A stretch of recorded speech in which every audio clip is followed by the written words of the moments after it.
Hi, welcome or welcome back. Today we have a really important thing to discuss, and that is if you want to be friends with me, you should have read these books. So, yes, this is just an appreciation video, or you may even call it my recent favorites, but they are not really recent or you may call it because I read them all in 2021. So, yes, these are just some of my favorite books that have stuck with me.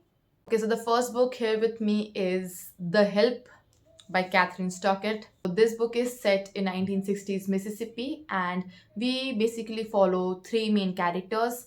The first one is Abilene, who is this old black lady who's raising her 17th child, white child. She's a nanny.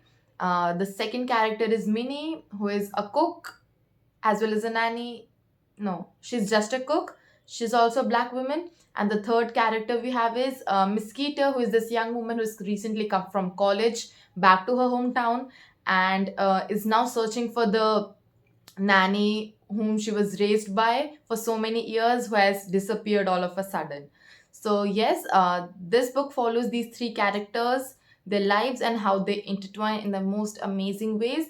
What I loved about this book was it appreciates the small victories uh, and places it in a context which can bring about a lot bigger change. So this is a kind of book wherein you'll understand the seriousness of the situation, but you'll not feel this book to be heavy because it's written in that way. It's not very heavy to read. It's easily, I can say, it's a page turner, and our characters are built in a way that you grow to love them, especially Minnie. That character is a character you didn't know you wanted until you read that character. So it's really good. Pick this up. Another book we'll talk about is I had to put a Kristen Hanna book here, right? So we'll talk about Night Road, which happens to be my recent favorite, like after Nightingale. So, Night Road is about these three characters. We have Mia, Lexi, and Zach. Mia and Lexi are best friends. Although they come from very different family backgrounds.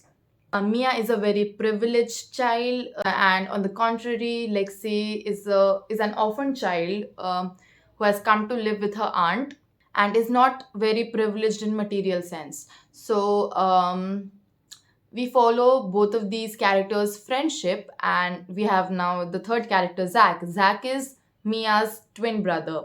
So they basically, like, it's pretty clear from the beginning of the book, and even the synopsis says that these two friends have a very strong friendship, but gradually Lexi falls for Mia's brother and stuff like that.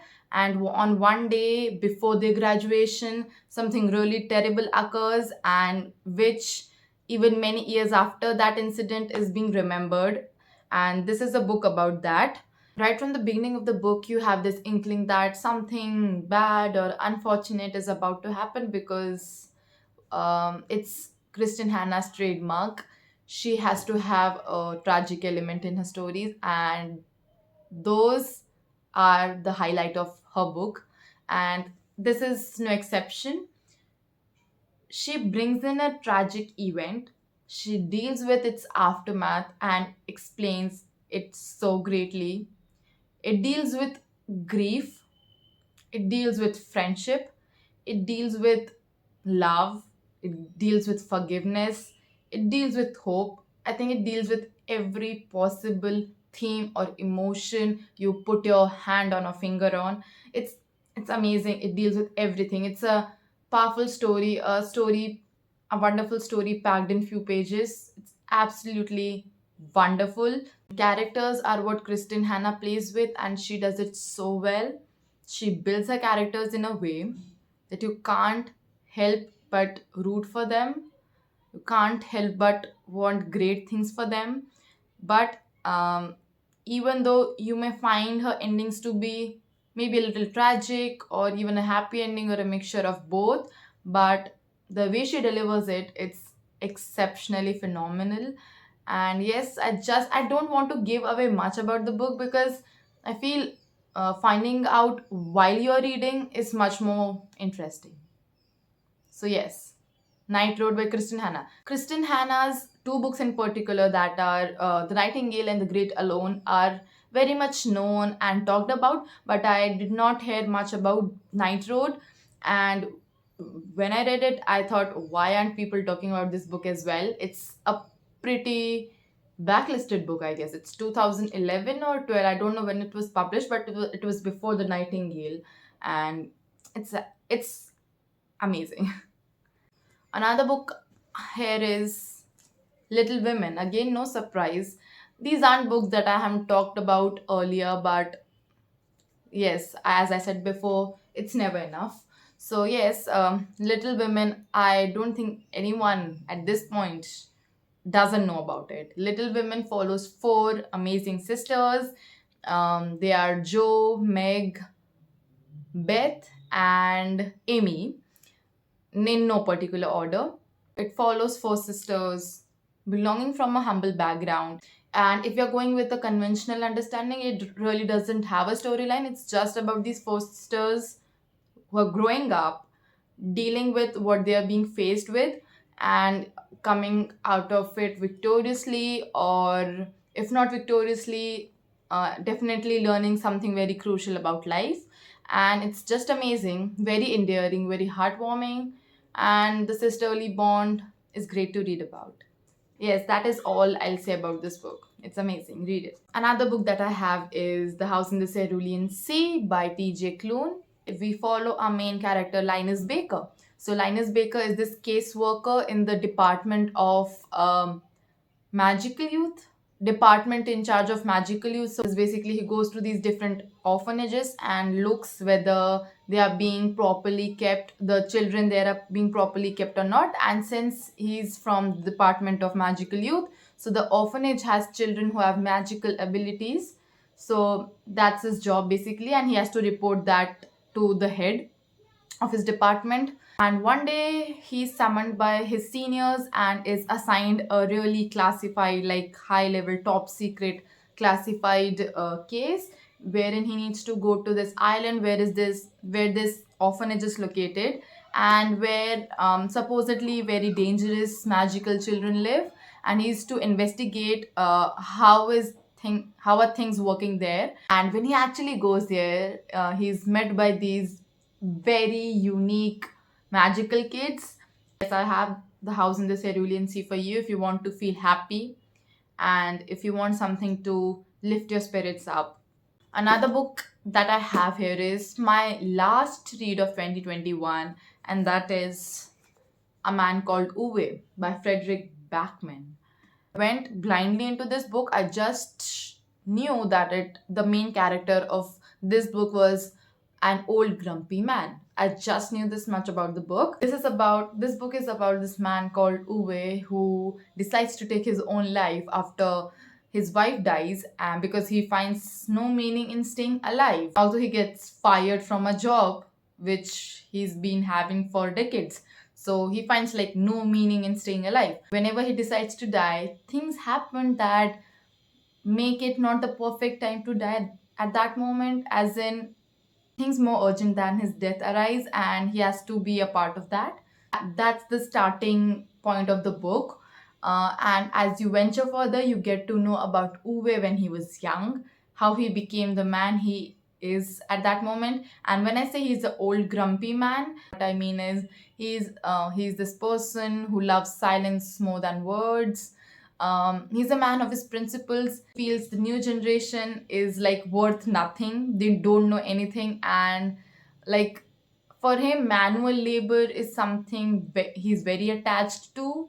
And he's a man of like the conventional thinking, but at the same time you see you see his past experiences that made him the way he is, and you grow to have such empathy for this man.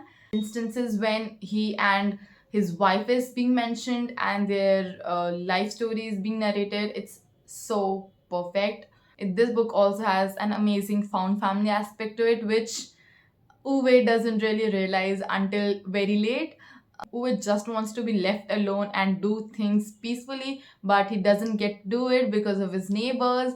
And gradually, the neighbors form this new family for him, and it's just very endearing to read about. And lastly, we have a book called Sword of Kaigen by M.L. Wong. Sword of Kaigen is a Japanese inspired fantasy, and in this book we follow two main characters, Misaki and Memuru. Misaki and Memuru are mother and son respectively, and the setting of this book is this village in which these two characters live, and this village is renowned for its warrior households, as in the people living there, they have this legacy of being exceptional warriors. These people were trained to protect the empire they're living in currently. The thing that tops every other duty is like protecting the empire from any foreign attacks. So we follow memories this 14-year-old child who is not child, he's 14-year-old teenager who is like training for the same because he belongs to one of the most famous household warriors. And Misaki, prior to her wedding, was like this amazing warrior. And after her wedding, she had to give up all of that thing because of the traditional Japanese norms, which requires women to adhere to the household chores and everything. So it's about Misaki coming to terms with that role of hers, and it's about this teenager Memuru who wants to be an exceptional fighter so that he can save his empire. So yes, that's the starting point we can say of this book. It actually has so many layers to it. I can't unravel them all because it's very good when it's very interesting when you read it for yourself. But yes, this book has amazing action sequence, combat, whatever you may call it, but it has amazing, like, I never thought reading an action scene would be this fun or this engaging.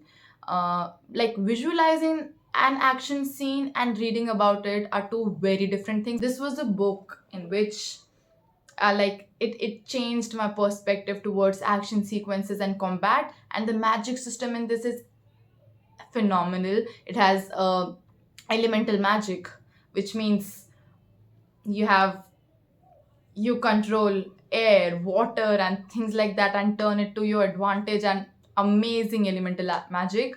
You also have this emotional plot here. Did not really expect this book to have such great emotional content, and to deliver it that way, it was amazingly done. It's like, as I said in my previous video, this book is like a perfect balance of action and emotion.